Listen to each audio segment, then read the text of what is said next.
This island has a grand history. Coveted by empires across the centuries, Cyprus's enviable position has made it a prized possession for all who rose to power in the Eastern Mediterranean. For travellers interested in more than sand and sun, you're in for a treat, as Cyprus has archaeological sites. In this video, we're going to be taking a look at the top 10 rated attractions and places to visit in Cyprus. And just wait till you see the number 1 that we're going to be showing in this video, something you would never even have thought of, so make sure you watch till the end. Before we begin, make sure to subscribe to our YouTube channel for more awesome travel guides, and make sure you hit the notification bell so that you know when we publish a new video. So now, let's cut to the chase. At 10, Cyprus Museum. With so many archaeological sites, Cyprus is packed full of museums, but the Cyprus Museum in the capital Nicosia is where you go to pull together all of the island's history.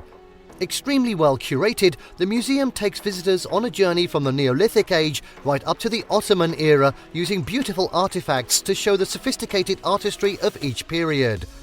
The standout exhibits are the huge collection of terracotta votive statues that date from the 7th century BC. Even if you're based on the coast, you should definitely make a half-day trip to the capital just to view the museum.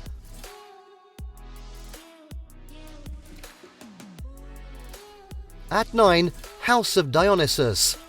The big hitter site in the resort of Paphos is the House of Dionysus, home to an incredible collection of mosaic floors that are featured for their excellent preservation and vibrant colouring. Part of the larger Paphos archaeological site, which contains the excavated remains of ancient Paphos, the area is home to a variety of Greco-Roman ruins, as well as several other mosaic houses. The House of Dionysus remains the most visited part of the site because it contains the best examples of intricate mosaic artistry. The house is named after the god Dionysus, who crops up in many of the mosaics throughout the house, which mostly depict scenes of Greek mythology.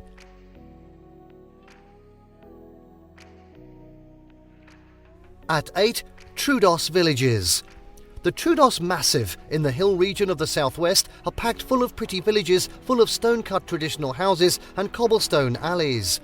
They're also home to some of Cyprus's most amazing churches and monasteries that hold vibrant frescoes and wall paintings that date from the medieval era. The Troodos churches are so important historically that 9 of them have been given UNESCO World Heritage status. Hiring a car and tootling around this area, searching out stone-cut chapels is a great day out, but if you only have time to view one, the Church of Archangelos Michael in the little village of Pedoulas should be top of your things-to-do list. For self-drive day trip potential, the Troodos Mountains are easiest accessed using Limassol or Nicosia as your base. To cut down on the driving, there are also plenty of small boutique-style hotels in the main Troodos Mountains villages themselves.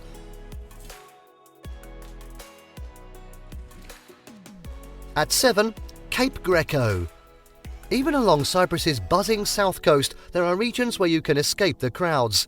Cape Greco is a rugged and rocky coastal national park covering the promontory that makes up the island's southerly tip.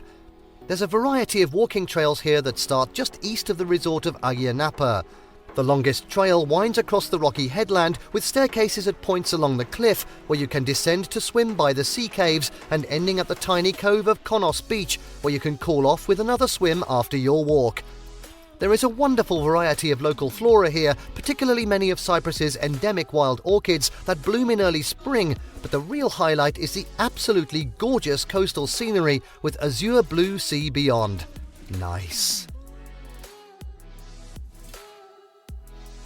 At 6, Kolossi Castle. If castles had cuteness competitions, Kolossi would surely come up trumps. Cute castles, love 'em. This tiny but perfectly formed castle just outside of Limassol is an old Crusader stronghold and a reminder of Cyprus's importance for the Europeans during the Holy Land Crusades. First held by the Knights of St. John, the castle was used as a commandery for the area, with an excellent location looking out over the coastline. Today, the castle's appeal is mostly down to its dollhouse proportions and its tranquil position amid snoozy Kolossi village. At 5, Ancient Salamis. And no, it's not cured meat. This huge archaeological site is home to a wealth of marble ruins and ranks up there with Ancient Kourion as the top historical site on the island.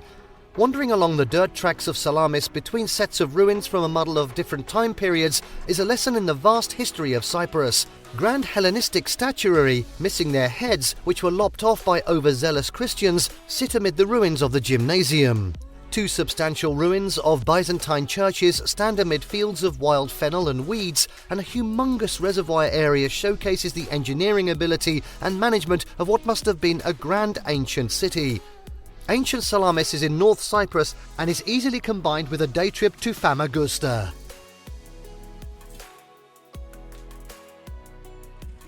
Next up, at number 4, Karpas Peninsula. The most beautiful region in Cyprus is the lonely and rugged Karpas Peninsula, which stretches out in a long finger of golden beaches backed by rugged hills in the northeast of the island. It's Cyprus's least trodden area, with sublime hiking, quaint villages and hidden historical sites in abundance. This is the place you need to head to if you want to experience the undiscovered and undeveloped island life of old. Venture out for the day in a car. The area has virtually no public transport, and visit the mosaics of Agia Triada at Sipahi village before heading further northeast to remote Dipkabas village and the small ruin of Agios Philon church. Afterwards, move on to the peninsula's famous Golden Beach, a vast swathe of sand that sums up the Karpas's rugged appeal. Now at 3, Larnaca. Easy-going Larnaca on the island's southeast coast may be a seaside resort, but it's kept its local soul. This is by far the most laid-back base for holidaymakers here. All the facilities for sun and sand-based fun can be found, but the old crumbling Turkish quarter and ornate Agios Lazaros give the town an interesting historical edge, while the centre itself has retained the atmosphere of a proper workaday town rather than just a summer resort. Even better, the Salt Lake just to Larnaca's west is packed full of flocks of pink flamingos during spring, and plenty of hill villages and cultural tourist attractions lie in the surrounding hinterland. Pink flamingos.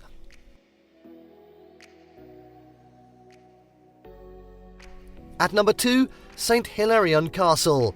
One of the Mediterranean's most beautiful castle ruins, St. Hilarion is an old Crusader bastion and home to many myths and legends. Local lore claims the castle itself was built by a fairy queen who used to charm local shepherds on the slopes here. Imagine that, a local fairy being a builder. The castle's extensive ramparts and chambers snake up the mountain and are explorer heaven. A trail runs through the lower castle buildings of soldier barracks and stables up to the remnants of towers, royal apartments and chapels. For those that climb right to the top, the views across the hills and down to the coastal plain are phenomenal. St. Hilarion is in North Cyprus, so you need to cross the Green Line to visit. The north has 3 major castle ruins, but St. Hilarion is by far the best preserved. This is the one to visit if you're only on a day trip up to the north.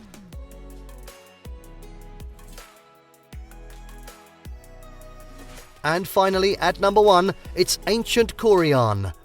There's no shortage of ancient sites in Cyprus, but Kourion is the pick of the bunch.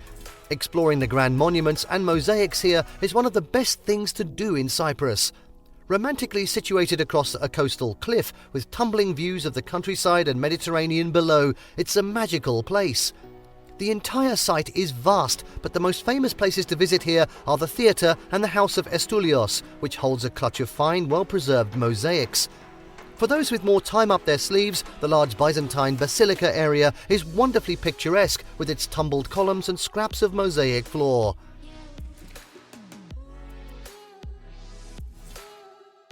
And there you have the top 10 rated attractions and places to visit in Cyprus. Did you like what you saw? Let us know in the comments down below. Share this video with your friends and don't forget to subscribe to our channel for more fantastic travel guides. See you next time.